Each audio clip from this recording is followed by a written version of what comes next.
Here we go. Anymore, we're offered a large array of streaming services, bundles, and family deals. I'm sure we all have at least one subscription that we pay for monthly. Although, imagine buying a device that costs you anywhere from $800 to $1,000, and then being told that you still must pay for said features on device. Apple devices are notorious for several cost add-ons to apps that come pre-installed on your phone. This is often seen with iCloud and encourages the user to upgrade their storage capacity. Another app that you must pay to get full access to is Apple Music.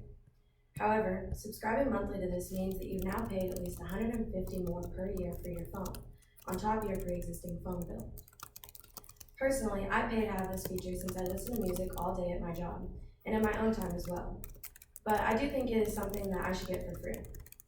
If Apple Music was to become free to the consumer, there are a few things we must look at, like, are the artists getting their fair cut, the protected song feature policy, and Apple Music's constant add-ons. When you pay for a monthly subscription to Apple Music, what you pay pays out the artists, but it isn't as much as you or they might hope. According to digitalmusicnews.com, Apple Music ranks third place in paying artists, stating that in 2018 they are being paid 0.00735 cents, which means artists would need 200,272 streams in order to earn the monthly minimum wage within the United States. Although this doesn't mean that all the streams go directly to the artists. It goes to what they call the holder of rights. This can further be split between the producers, artists, and songwriters. Most artists aren't making money off just their music alone. For example, CNBC reported that Taylor Swift earned between $280,000 to $390,000 for her song Shake It Off, but she gathered 46.3 million streams. However, most artists won't receive that many streams on just one song alone, and more than likely, they won't make that money back within a timely manner.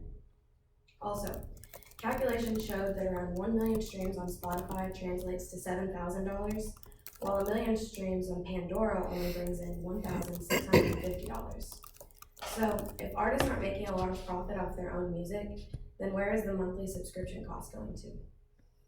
Which brings me to my next point over Apple's protected song policy. When signing up for Apple Music, under the agreement and terms, it states that it has locked all your songs with something they call Apple Fair Play Protection. This was something I learned about on my own.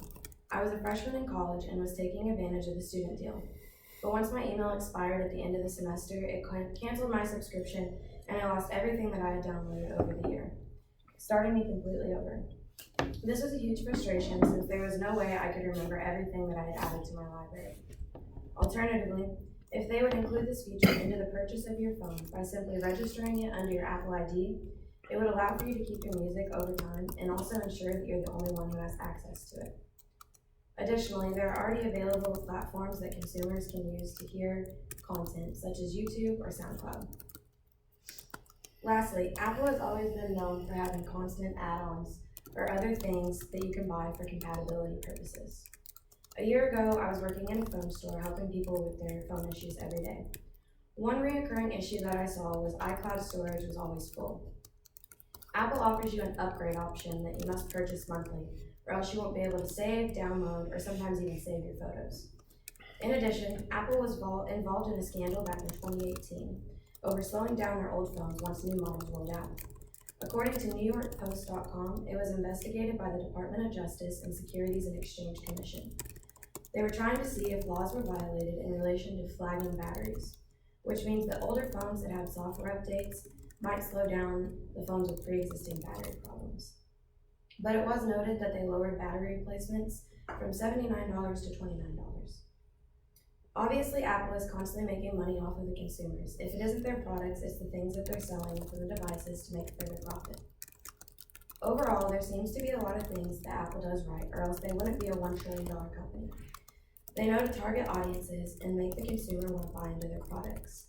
But to be able to enjoy your fancy new device to its fullest capacity, they require you to spend additional money. While some things are understandable to have to pay for, Apple Music is not one of them. Since most artists aren't making their fair cut off streams alone, instead they could charge more for the upfront device.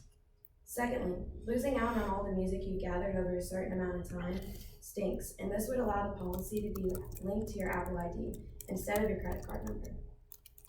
Finally, Apple's constant add-ons and other things you must pay for while using their device can sometimes be outrageous, so it would be nice to get one thing where we get for just purchasing the product. Thank you for listening.